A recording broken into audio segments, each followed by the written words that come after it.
Hello everyone and welcome to another live from the workshop, although this is going to be a live from the workshop with a bit of a difference because this is actually not going to be something that's necessarily made literally on screen, but I'm going to make it through periodic updates across the course of this video, which obviously for me is going to represent weeks, possibly even months worth of work, but for you, you're going to see it in a few minutes, because this is going to be the Dalek Overseer from the Big Finish story Planet of the Ogrons. And for those not familiar with this story, or this Dalek in particular, I'm going to put up on some screens. I'm going to put up on screen now some renders by the fantastic Jack Hainsworth, aka at JR Hainsworth on Twitter. I want to give him a huge shout out for allowing me to put these renders he's done onto the video. Please go and check out his work, it's absolutely fantastic. But obviously on the cover of the actual audio we only get a front shot, so I'm using these renders as a guide to doing this Dalek.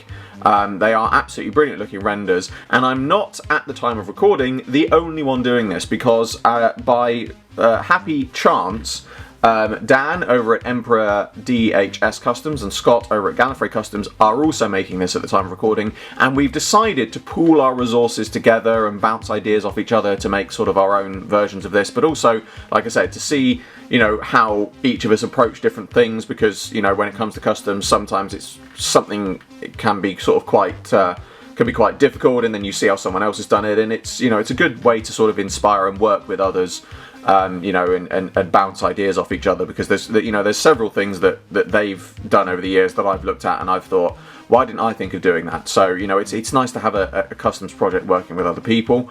Obviously this video though is the update on my one, so this is the first update, and so what we have here is your standard bronze Dalek. This one is one that I've had around in the bottom of a box of spares for ages. It was quite scuffed and nicked, and bits had come off in places, so I didn't mind sort of taking it apart and hacking it to pieces, which you will see I've done. So obviously the very first thing that's noticeable on it are the long pipe sections. We've got one on the front here out of the front gun box, and we've got one coming out of the back here, which, if I turn it round, you can see now has two extra gun boxes on the back, because that's what the Overseer Dalek has. We've got a little dish in one of them, you've got the inset oval, and then you've got the other gun box which has this pipe, which leads to this eye stalk, or this, what I call the Paradigm Eye Scanner, because it's a Paradigm Eye.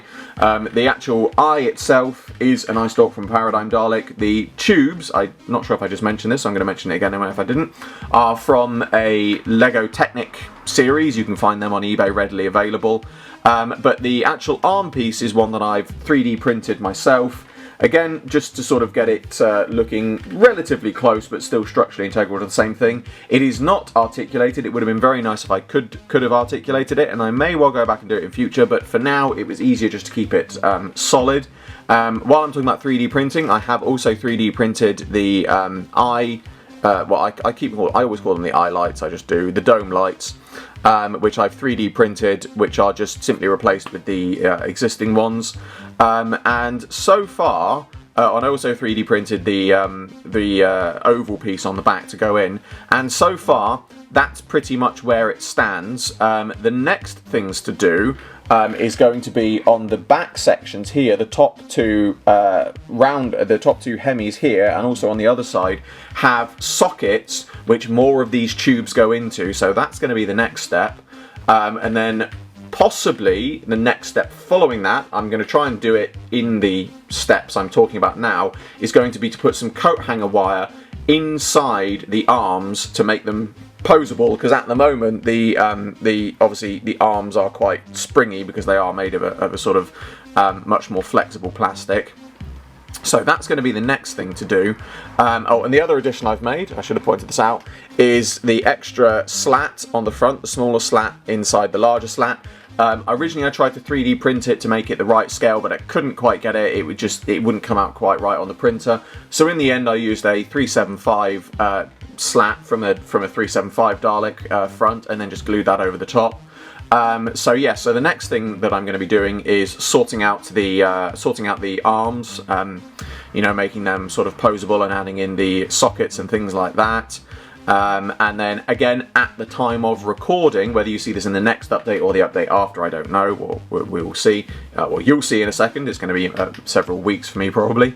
But Scott at Gallifrey Customs is currently working on the claws for the actual claws of the Dalek, which he's 3D printing, which are going to be put in place. So hopefully by the time you see the next update or the update after, you know, I'll have the claws in place or modified and things like that. But as I said, you know, for us, or for me, I'm assuming it's the same for the other guys, this is something that is going to be quite a long process. So for us, it's going to take a while, but for you, obviously, you're going to see it in a matter of seconds. So let's hand over to me in the future to see where I got to. Even I can't wait to see where this is going.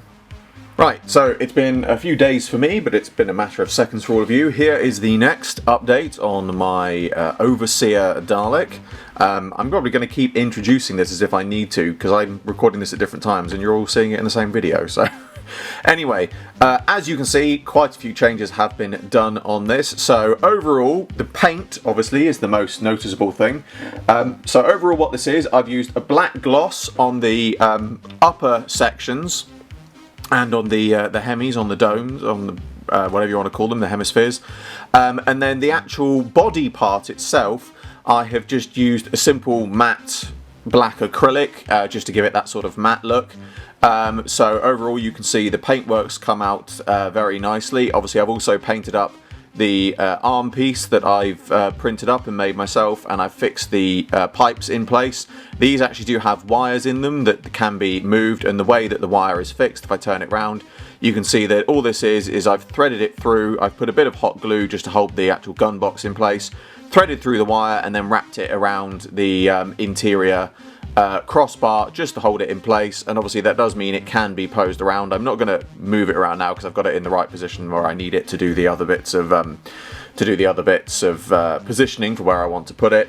And then obviously on the interior of the gun box, you can see obviously we've got the standard piece of tubing, as again has a bit of wire threaded through.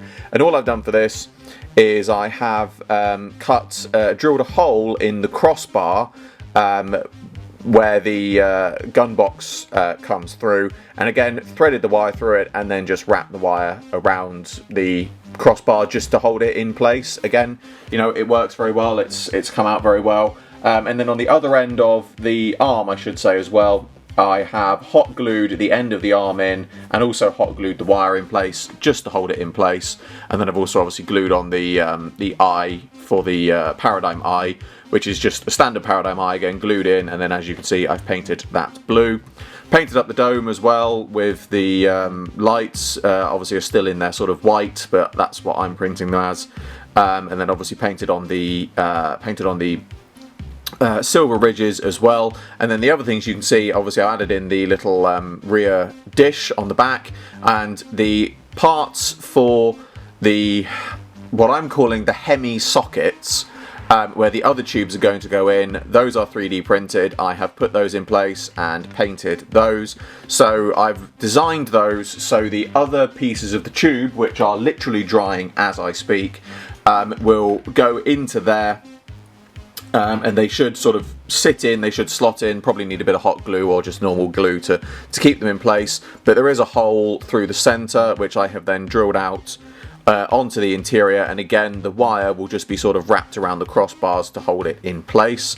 So at the time of recording, the claws are still being printed, sort of modified as they need to be to make them a bit more structurally integral, by Scott over at Gallifrey Customs. So I would imagine the next step will be doing the claws, but it actually might be a case of when I get the claws, I might then paint them, and the next step you see might actually be the finished custom. So again, for me, it's a long wait, but for you guys, you're about to see it in just a few seconds' time. And so here is the finished Overseer Dalek. Now, just before I get on to talking about my custom version, I'm going to put up a couple of pictures up on screen. These are the results of the joint project. Obviously, I was doing this alongside two of the fantastic customizers. We have Dan over at Emperor DHS Customs and his fantastic results, and Scott over at Gallifrey Base, who also did this project. again, absolutely brilliant results. Their customs look absolutely fantastic, and it's been an absolute joy to work on this project with them. It's been a lot of fun. It's been very helpful in many ways, you know, sounding ideas off each other and working out sort of, you know, different working techniques and seeing how some of us have done some things, you know, and sort of overcoming problems and things like that. It has been a lot of fun. I think it's certainly something that we're probably going to do again in future. But that was their versions, as great as they are. I know if you're watching this video, you're here to see my version, so here it is. So overall, it is come out. I would normally at this point say I'm really pleased with how it came out. I don't know why I sounded so pretentious then, but I am pleased with how it came out. But I'm actually more surprised by how well this came out, because this is one of those customs that is so complex in its design that I genuinely didn't think I'd ever do this, because there's no way that I could see how I could do it, if that makes sense. You know, it really is a difficult one to do. So, you know, the fact that it's been really great having other people to help with the design, and also, before I forget, huge shout out to Jack Hainsworth for his original renders of this Dalek. You know, I think I might have mentioned him in the video already. If not, then he gets a double mention, but well worth it, because he has done some absolutely fantastic work on this, on the design for this. You know, I really am pleased with how well I've managed to match up what the design looks like to an actual custom version, because it isn't an easy task, especially when you've got lots of sort of appendages and things like that sticking out. But they have come out very well. The use of the wires and the Lego Technic piping has come together very well. Obviously, you know, there are a few small continuity errors you could say here and there. You know, the shape of the claws is slightly off, because to put it as simple as possible, I did try to get the more sort of crab, sort of half open, slight claw posture that they have. But for some reason, when it came to printing them, because these versions I designed myself, we did manage to get Jack's official claw, which at the time of recording this, Scott is still looking at printing in resin, and I think the idea is that we are going to update the customs at some point with the newer claws. But in the meantime, it was one of those things, as great as Jack's design is, you know, there's absolutely no faults in the design. When it comes to printing it, it is a little bit more difficult, just because of the complexities of the design and how fragile it is. You know, it's not a criticism of the design at all, because you've got to bear in mind this design wasn't necessarily designed to be printed, and it's just one of those things that's going to happen. So this version I came up with myself that we could all use in the meantime, just, you know, so it was something that would just take its place in the meantime. But I had some problems with the design. The original sort of slightly open version of the claw that I tried to make, I just couldn't get it to print right. You know, I think it was just something to do with just, for those who don't know, when it comes to 3D printing, you basically have to tell, the computer extrapolates the design into code, which it then sends to the printer, and the printer prints it out. And sometimes you just get that one little bit of code too much, and I think that's what happened this time. You know, it was partly probably my settings, but it was also that, so it didn't come out exactly right. But you know, I'm really pleased with these claws, even if they're temporary ones. Scott and Dan have been, you know, very kind about them. I know they're not exactly as accurate as we all would have liked, but you know, they have come out very well. You know, and I know they're pleased with them, so it'll be great if, you know, eventually we can update it with the proper claws. And obviously then, you know, the other small parts, such as the paradigm light arm, and then on the back here, as you can spin around, you can see it's got the dish and the rear section as well. Those are all pieces that have come out very nice, and the sockets on the back as well. I'm sure some people are going to ask if I'm going to put these up on Thingiverse for download. I'm not entirely sure at the moment, just simply because if I'm going to put these things up, I'd like to go back and redo the claw and things like that. But I may put them up, you know, check to see if there's a link in the pinned comment or something like that, or keep up to date on my Twitter, Instagram, where I'll probably update if I'm ever putting these up. If it's not on my Thingiverse page, it means I haven't put it up yet, so If it's not there, it means because it's not ready to go up yet, or I've decided not to put it up. As I said, I will update to let people know if it's going to be available, but at present time I don't have any plans to do so. But that brings to a hold on to your metaphorical horses, everybody, because that is not the end of the video. This is the final update to this, because this may look exactly like what you have just seen. For me, this is many months after what you've just seen, but this has my newer, updated claws, more sort of screen accurate, shall we say. Now, Scott over at Gallifrey Customs did an absolutely fantastic print of the actual claw model. Myself, Dan and Scott, we each sort of pulled together and bought Jack Hainsworth's claw to 3D print. Obviously, you will have previously seen Dan and Scott's ones. They used the 3D printed claws. I did try to use them myself, and I want to make it very clear here. This is not a mark against Scott's printing nor Jack's design. The claws were absolutely wonderful designs, and they were absolutely fantastically printed by Scott. However, the problem I found, and this is partly me just being heavy-handed, you know, I hold my hands up and admit to that, is that unfortunately the resin print did make them very brittle, and Scott sent me quite a few, more than I needed, because he was aware that some wouldn't survive the journey, you know, not through any fault of his packing, it's just the way the material is, you know. He sent me a load. Some unfortunately didn't arrive intact, but I did have plenty that did come out.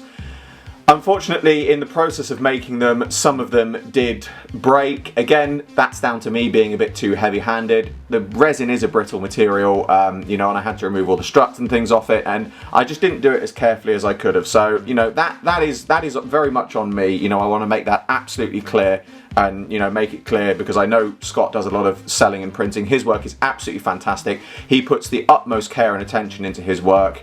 So these claws not turning out on my model is not a reflection on his work, it's a reflection on me as a customizer that I was just too heavy-handed with them. But for that reason, I always intended to remake my own claw design, you know, to make it out of PLA plastic and make it printable, and that is what I have done here. So as you can see, these are a bit more of the right sort of shape, they've got a bit more of the sort of openness to the claw and the crab, what I call the crab claw look to them. You know, they have come out really well. I am really pleased with how the custom looks, the finished custom, because it is just one of those ones that, you know, I never thought I'd make, and has come out absolutely brilliantly.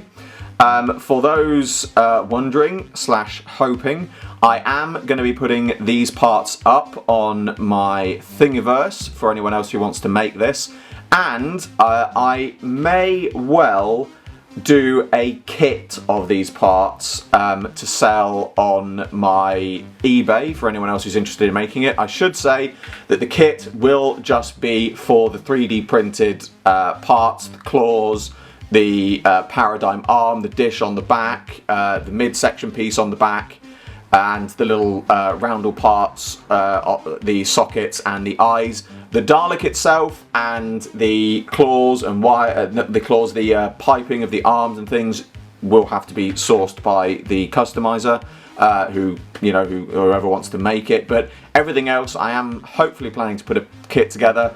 Obviously, if I do, there will be a link in the pinned comment. There will definitely be a link to the Thingiverse, but if there is a kit available on eBay, it will also be linked in the pinned comment, so please go and check that out. But that brings to a close another Live from the Workshop and an end to this fantastic project. Huge thank you to Dan and Scott for their input on this. You know, I said we all did it together, we all did our own versions, but you know, I really couldn't have, I really wouldn't have been able to do this without their input. So it really does mean a lot. So huge shout out to them. Please go and check out their versions and all their other work. They are both fantastically talented customizers, and they, you know, really do deserve a lot more recognition than they get. And I think, You know, Dan does a lot of his stuff on Instagram. Scott, he also does Twitter, sorry, as well, I should say. He does Instagram and Twitter. Scott does Instagram. He is also on Twitter, but he's also started a YouTube channel where he shows off his customs like this. Please go and check them out. They are absolutely fantastic. And well worth going and looking if you like some absolutely fantastic Doctor Who customs. But that does bring to a close another Live from the Workshop. As always, I hope you all enjoyed this video. Like, favorite, subscribe, share, it really helps me out a lot. And be sure to description below for a link to my Patreon. I'm doing my very first figure animation and you can get involved. There's exclusive content and rewards for those who do so, and funding my Patreon in any way gets your name at the end of my videos. I salute you all, and I will see you with another video very soon.